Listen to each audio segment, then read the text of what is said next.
torácica. Hablemos ahora del mediastino. ¿Ya? ¿Qué cosa es mediastino? Como dice ahí, es el espacio comprendido entre las dos pleuras mediastínicas, ¿correcto? Ustedes saben que los pulmones están cubiertos por una serosa, que es la pleura. ¿Estamos de acuerdo? La pleura es puramente serosa y tiene una hoja parietal y una hoja visceral. ¿Estamos de acuerdo? La hoja parietal cubre todas las caras del pulmón y a esa porción de pleura parietal que cubre la cara medial, la cara interna del pulmón, se le llama pleura mediastínica, ¿correcto? Porque mira hacia el medio. Entonces el mediastino es todo este espacio ubicado por definición entre las dos pleuras mediastínicas, ¿correcto? Funcionalmente se caracteriza por ser un espacio virtual con presión negativa. De eso ya hablamos hace una clase o dos clases. Cuando una persona inspira, intensifica su negatividad y esto favorece el retorno venoso al corazón, ¿correcto? Entonces, con la inspiración se favorece el retorno venoso. Aquí está el mediastino, que es el espacio entre las dos pleuras mediastínicas, ¿correcto? ¿Cuáles son los límites del mediastino? Arriba es el orificio cérvico-torácico, ¿recuerdan? Arriba, el límite superior, es el orificio cérvico-torácico, donde dicen algunos autores que le llaman el diafragma cérvico-torácico, pero el diafragma cérvico-torácico es un diafragma fisiológico, no es un diafragma anatómico, no hay un músculo ahí, ¿correcto? No hay un músculo que separe el cuello del tórax. Simplemente esa región es un diafragma fisiológico, no es un diafragma anatómico. El límite inferior es el diafragma tóraco-abdominal. Este sí es un diafragma anatómico, este es un músculo, ya hemos hablado de él también. Es el músculo diafragma tóraco-abdominal. El punto más alto del diafragma está a nivel de ¿qué vértebra? T8. Sin embargo, el diafragma tiene un declive hacia la parte posterior, ¿correcto? Tiene un declive, llegando hasta T12, ¿correcto? El límite anterior viene a ser la superficie posterior, la cara posterior del esternón y de los 7 primeros cartílagos costales. Lo que llega directamente al esternón, ¿estamos de acuerdo? El límite posterior viene a ser las vértebras torácicas y los surcos, y estos surcos o canales vertebrocostales o paravertebrales, ¿correcto? Les han visto en la práctica, está la vértebra y a cada lado están los dos surcos vertebrocostales o paravertebrales. Las 12 vértebras, ¿no? De T1 a T12. Y los límites laterales, por definición, son las pleuras mediastínicas, ¿correcto? Las pleuras mediastínicas. ¿Quedó claro? Muy bien, ahí están las pleuras mediastínicas, ¿correcto? Muy bien. Esos son los límites. ¿Cómo se subdivide el mediastino? ¿Ya? ¿Cómo se subdivide el mediastino? Una vez que has limitado el mediastino, esa es la división anatómica, por si acaso. Existen otras divisiones del mediastino, pero esa es la división anatómica. ¿Correcto? Una vez que lo tienes limitado, lo divides. ¿Cómo lo divides? Lo primero que haces es trazas un plano horizontal. Un plano horizontal que va del ángulo de Lewis, ¿se acuerdan? De la articulación manubrio-esternal, ¿verdad? Salud. Que está a nivel de ¿qué cartílago costal? Que está entre los dos, el segundo cartílago costal, y ese plano se proyecta horizontalmente y va a caer sobre el borde inferior de la vértebra T4. Nunca te olvides, el ángulo de Lewis está a nivel de la vértebra T4, del borde inferior de la vértebra T4. ¿Correcto? Entonces, este plano horizontal va a dividir al mediastino en un mediastino superior y un mediastino inferior. ¿Estamos de acuerdo? Entonces, a ver, razonemos. ¿Cuáles eran los límites del mediastino? ¿Se acuerdan? Arriba, el orificio cérvico-torácico. Abajo, el músculo diafragma. Adelante, la cara posterior del esternón y de los 7 primeros cartílagos costales. ¿Se acuerdan? Atrás, las vértebras torácicas, todas, de T1 a T12, y los surcos paravertebrales o vértebrocostales. ¿Se entiende?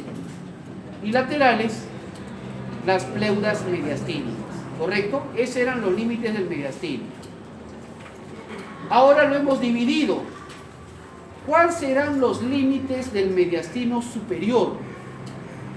Los límites del mediastino superior. ¿Cuáles son? Arriba, orificio cérvico-torácico. Arriba, orificio cérvico-torácico, ¿verdad? Abajo, plano que va del ángulo de Lewis a T4. Plano que va del ángulo de Lewis a T4. Ese es el límite inferior, ¿correcto? El límite anterior será la cara posterior del manubrio external. Solamente el manubrio, ya no del esternón. Ahora decimos del manubrio external. ¿Correcto? Y los 2 primeros cartílagos costales. Cara posterior del manubrio external y los 2 primeros cartílagos costales. ¿Se entiende? Muy bien. El límite posterior, ¿cuál será? Claro, las vértebras T1 a T4 y sus canales paravertebrales. Muy bien.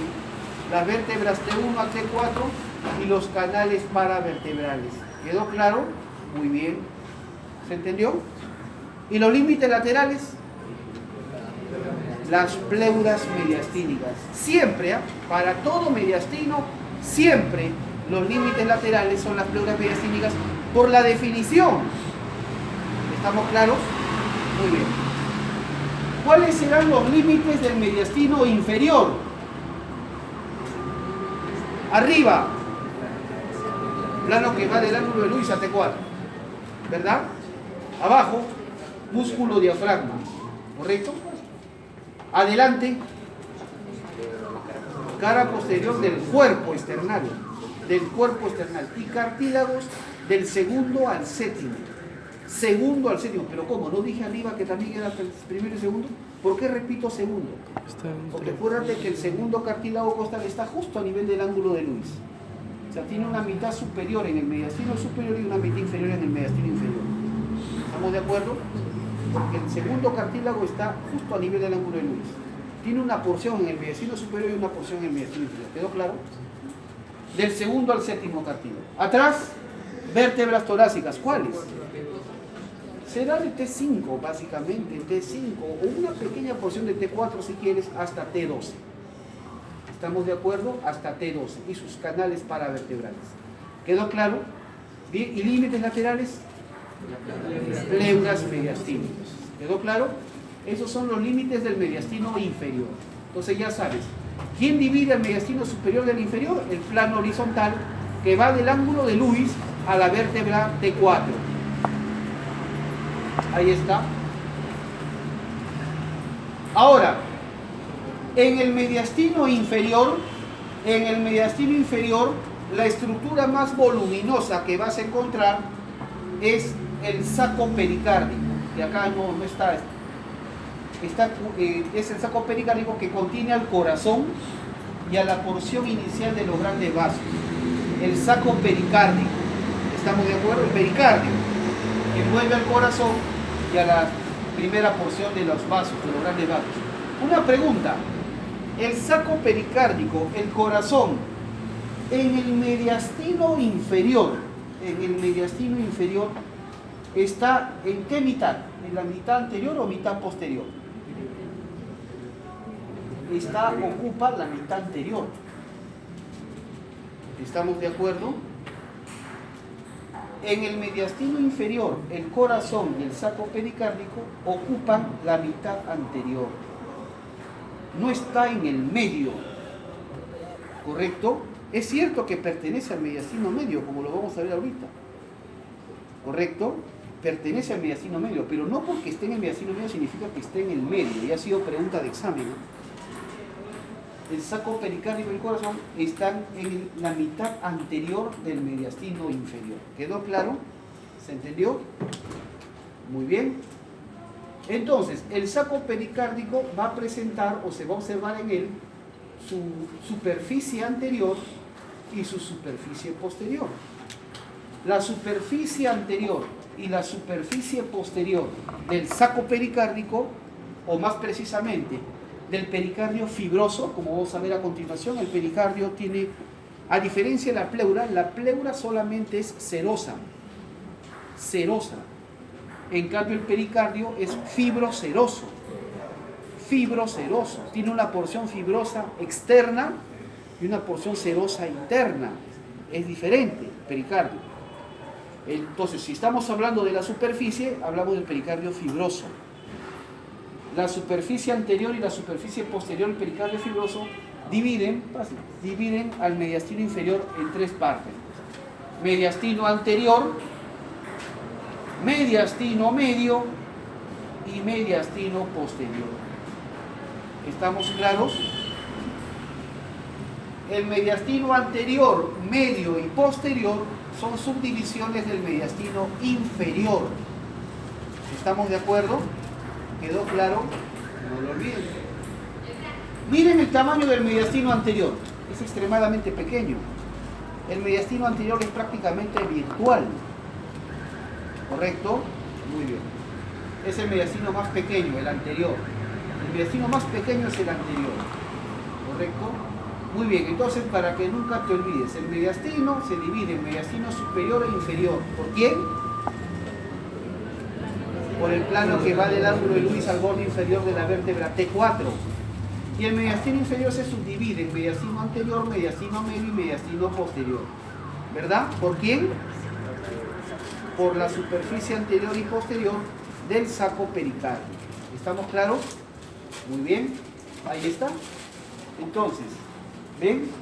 El ángulo de Lewis pasa por el borde inferior del T4. Mediastino superior, mediastino inferior. Y este se divide anterior, medio y posterior. ¿Correcto? O el saco pericárdico. ¿Se ha entendido?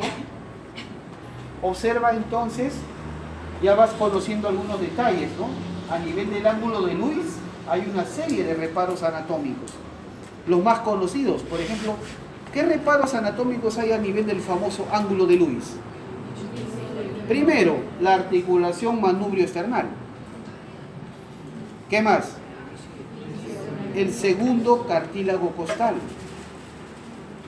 ¿Verdad? ¿Qué más? El borde inferior de la vértebra T4. ¿Qué más?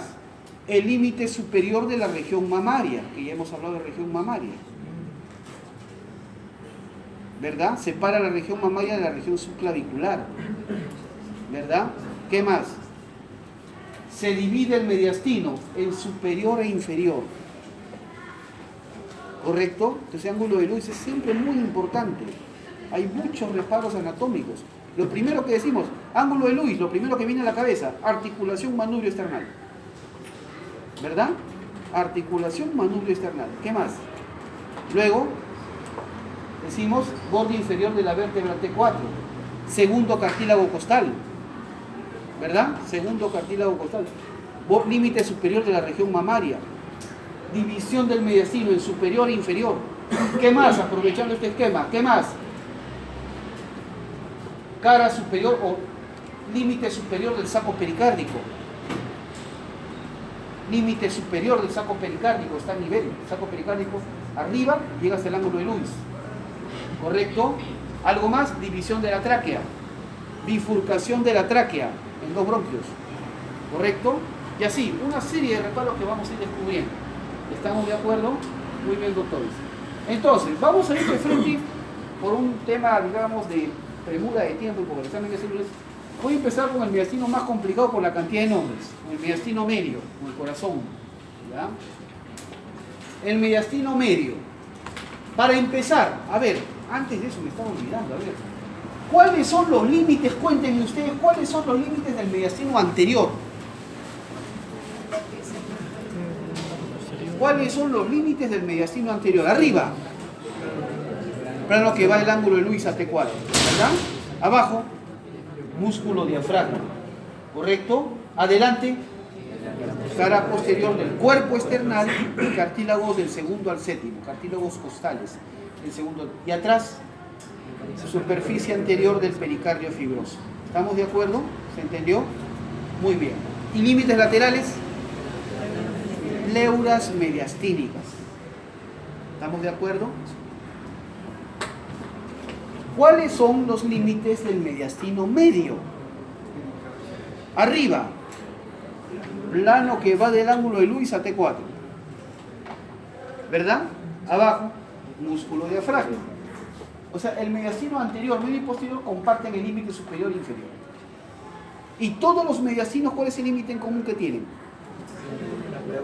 Las pleuras mediastínicas. El límite común que tienen todos los mediastinos son los límites laterales. Eso es lo que nunca debes olvidar. ¿Ya? Entonces, el mediastino medio, arriba, plano que va del ángulo de Luis al borde inferior de la vértebra T4. Abajo, músculo diafragma. ¿Verdad? Adelante, superficie anterior del pericardio fibroso. Atrás, superficie posterior del pericardio fibroso. ¿Estamos de acuerdo? Y laterales, pleuras mediastínicas. ¿Por qué insisto con eso? Así hasta la saciedad. ¿Por qué insisto con eso? Porque hay autores o profesores en otros lados, por supuesto, que dicen que el mediastino medio es lo que está dentro del saco pericárdico. O sea que el mediastino medio es igual a contenido del saco pericárdico. Y eso no es cierto. ¿Estamos de acuerdo? No es cierto. El que yo estoy en San Fernando no tiene idea. ¿Estamos de acuerdo? No es cierto. ¿Estamos de acuerdo? Si te digo que los límites laterales son las pleuras mediastínicas, significa que hay elementos que están fuera del pericardio, pero por dentro de las pleuras mediastínicas, son elementos del mediastino medio, pero que son extrapericárdicos. ¿Se entiende la idea o no? ¿Se acuerdan? Claro. Y el mediastino posterior, a ver, ¿cuáles son los límites del mediastino posterior? Cuéntenme, arriba. Vamos. Plano que va el ángulo de Luis al borde inferior de la vértebra T4. ¿Estamos de acuerdo? Por favor, tienen que dominar esto. Un niño de 5 años no responde. ¿Ya? No, abajo. Diafragma. Adelante. Superficie posterior del pericardio fibroso. Atrás. Vértebras de T5 a T12. Canales para vertebrales. Y a los lados, pleura mediastínica. Ese es un dogma, pleura mediastínica, porque la definición de mediastino dice que es el espacio entre las pleuras mediastínicas. Y si esa es la definición, es obvio. Ya, ahora sí, por eso es que organizo a los elementos. Voy a empezar con el mediastino medio. Organizo a los elementos del mediastino medio en dos: extrapericárdicos e intrapericárdicos. ¿Cuáles son los elementos extrapericárdicos del mediastino medio? El nervio frénico. ¿Está soltero? No. Está acompañado, está casado, tiene pareja. La arteria. ¿Qué arteria acompaña el nervio frénico? La arteria pericardiofrénica, o llamada también arteria diafragmática superior. Diafragmática superior o supradiafragmática. ¿Estamos de acuerdo? Diafragmática superior o supradiafragmática. ¿Rama de quién? Es la primera rama de la mamaria interna o torácica medial. ¿Estamos de acuerdo? Nace de la mamaria interna justo a nivel del primer cartílago costal. Justo a nivel, detrás del primer cartílago costal. A ese nivel nace. La arteria pericardiofrénica o arteria supradiafragmática, ¿correcto? Es la primera rama de la mamaria interna y nace justo detrás del primer cartílago costal. ¿Estamos de acuerdo? Muy bien. Y también tenemos la vena. Suele haber una sola vena, la vena pericardiofrénica. Suele ser una, no suelen ser dos, suele ser una. La vena pericardiofrénica. La vena pericardiofrénica o vena diafragmática superior también, si quieres, o supradiafragmática. Esta vena asciende, ¿y dónde desemboca? ¿En la vena mamaria interna? No, la vena pericardiofrénica desemboca en los troncos venosos, brachiocefálicos o innominados. Ahí desemboca. Ojo, ojo. La vena pericardiofrénica o vena supradiafragmática o diafragmática superior no drena en la vena mamaria interna, sino drena en los troncos venosos brachiocefálicos o innominados de su respectivo lado. ¿Quedó claro? Muy bien. ¿Se ha entendido? Entonces, ya está. El nervio frénico, que sabes que se origina desde el plexo cervical, ¿no? C3, C4, C5 y que baja, ¿no? El nervio frénico desciende del cuello por delante del escaleno anterior. Esa es la clave para ubicar al nervio frénico en el tórax, ¿no? Porque hay otros nervios ahí, te puedes confundir. Ya te enseño en la práctica cómo lo debes identificar. Es el que baja por delante de este músculo que ya lo conoces a la perfección, el escaleno anterior. Entonces, el nervio frénico en el tórax, ¿qué mediastinos ocupa? El superior y el medio. ¿Ya? El VAN, en realidad es el VAN pericardiofrénico, porque es el nervio frénico con la arteria y la vena. El VAN pericardiofrénico en el tórax ocupa el mediastino superior y el mediastino medio. ¿Correcto? Entonces, está en el mediastino medio, sí, pero como elemento extra pericárdico. ¿Se entiende? Fácil. Muy bien. Recorre el tórax entre qué membranas. Para verlo en un cadáver entero, ¿cómo encuentras el nervio frénico? ¿Qué separas? La pleura mediastínica y el pericardio fibroso. ¿Ya? También ha sido pregunta de examen. En la disección, para encontrar al frénico, separas la pleura mediastínica y el pericardio fibroso. En realidad encuentras todo el banco, pericardio frénico. ¿Quedó claro, doctores? ¿Quedó claro? Y por supuesto, no por gusto está acá, no por gusto está en este espacio, porque si está entre la pleura mediastínica y el pericardio fibroso, ¿qué hace el nervio? Los inerva a los dos. ¿Qué hace la arteria? Irriga a los dos. El nervio frénico va a inervar toda la cara mediastínica de la pleura, toda la pleura mediastínica de la pleura y el pericardio fibroso. ¿Estamos de acuerdo? Muy bien. Y dentro del saco pericárdico, elementos intrapericárdicos. El más voluminoso sin duda es el corazón. El corazón y sus pedículos vasculares. Pedículos son los elementos que le dan fijación. ¿Correcto? La palabra pedículo es como un manguito que le da fijación a un órgano. Las arterias coronarias, las venas coronarias están dentro del saco pericárdico. ¿Correcto? Muy bien. Hablemos del pericardio. El saco fibroseroso. Lo importante es que el pericardio es una fibroserosa, a diferencia de la pleura es solamente serosa. ¿Estamos de acuerdo? Es una fibroserosa, ¿correcto? Envuelve de manera íntima al corazón y a sus pedículos. Tiene dos partes, dos capas, una capa fibrosa y una capa serosa. La fibrosa es la capa externa. La capa externa es gruesa y es resistente. Ustedes la han visto en la práctica, tiene un aspecto distinto, más rígida que la serosa. Y es más opaca también. En cambio, la serosa es más transparente, es la capa interna más delgadita, transparente, delicada. Brilla, es una capa brillosa. Cuando han visto en la práctica, mira dos caras, se ve la diferencia. Y se refleja sobre la superficie del miocardio. La serosa, ¿qué significa? Que la serosa se pega a la cara interna de la fibrosa y luego se refleja y se pega al corazón, al miocardio. ¿Correcto? ¿Se entendió? De esa manera entonces tenemos que el pericardio se subdivide en fibroso y seroso. El fibroso es único, ¿correcto? En cambio el seroso tiene una porción que se pega a la cara interna del fibroso. Y eso se llama el pericardio seroso parietal, el que está pegado a la cara interna del fibroso. ¿Estamos claros? Y el visceral es el que se pega al miocardio. Y esa capa toma el nombre de epicardio. Epicardio. El corazón tiene tres capas, ¿no?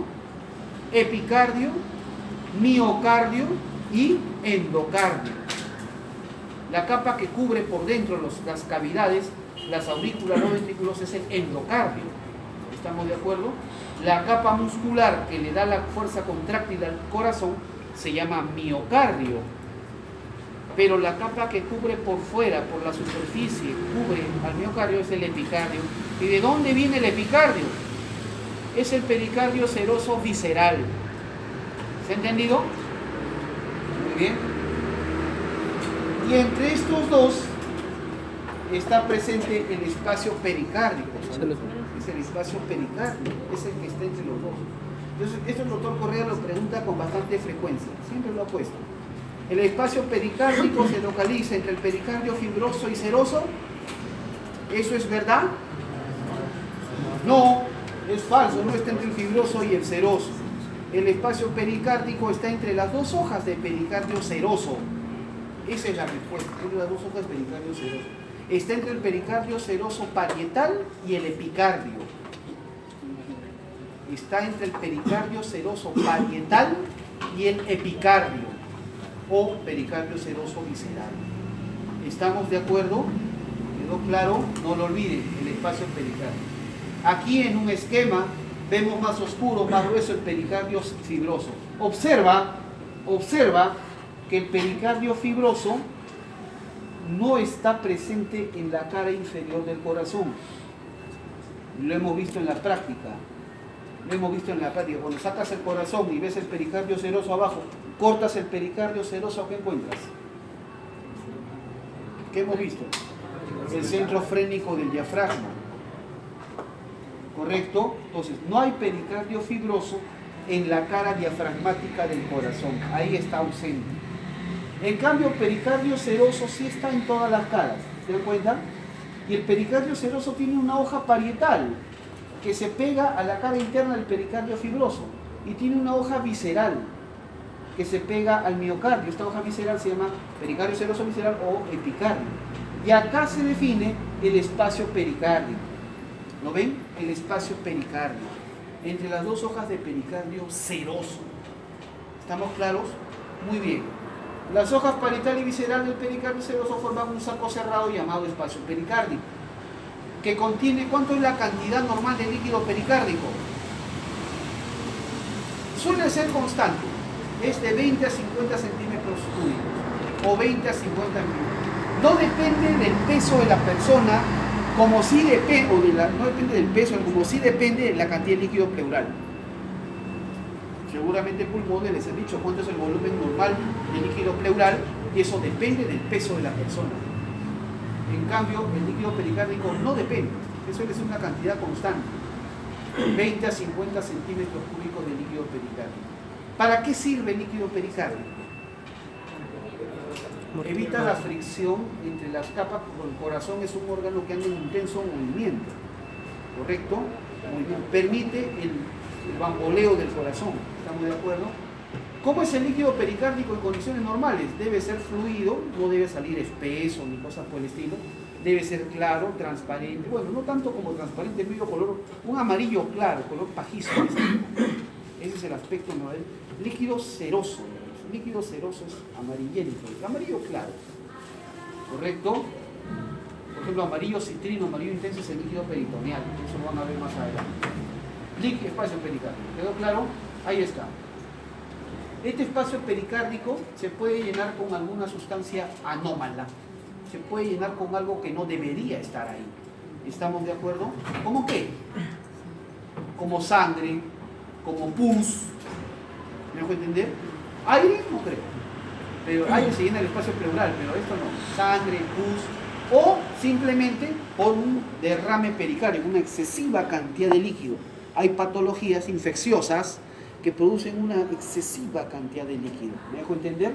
Entonces, por ejemplo, tenemos un derrame pericárdico. ¿A qué le llamamos derrame pericárdico? ¿Se chorrea el pericardio? No. Derrame pericárdico significa que hay una excesiva producción de líquido. Una excesiva producción de líquido pericárdico. Es lo que llamarían, algunos dicen, los libros de anatomía dicen hidropericardio, ¿no? No es el término que se usa en la parte clínica. En la parte clínica se dice derrame pericárdico, ¿correcto? Así como decimos también derrame pleural. Eso de hidrotórax, la verdad, honestamente no se usa mucho en el campo clínico, pero para que tengan idea, ¿ya? Es lo que llaman un hidropericardio o un derrame pericárdico.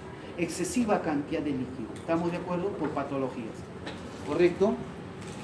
Otro, lo que llaman un hemopericárdico, eso sí.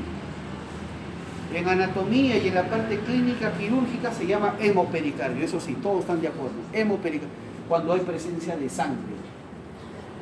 ¿Cuál es la causa más frecuente de hemopericardio, doctores?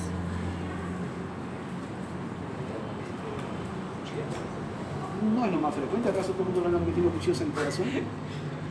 Y generalmente mueren, o sea, pero que un paciente llegue con hemopericardio a la emergencia, ¿cuál es la causa más frecuente? Un infarto transmural del corazón.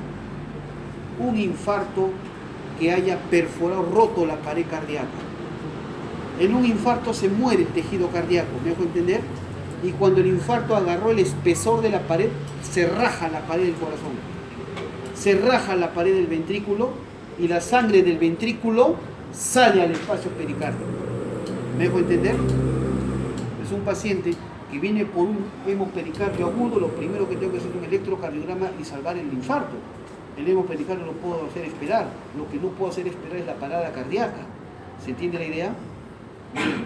Entonces, ¿estamos claros? También puede ser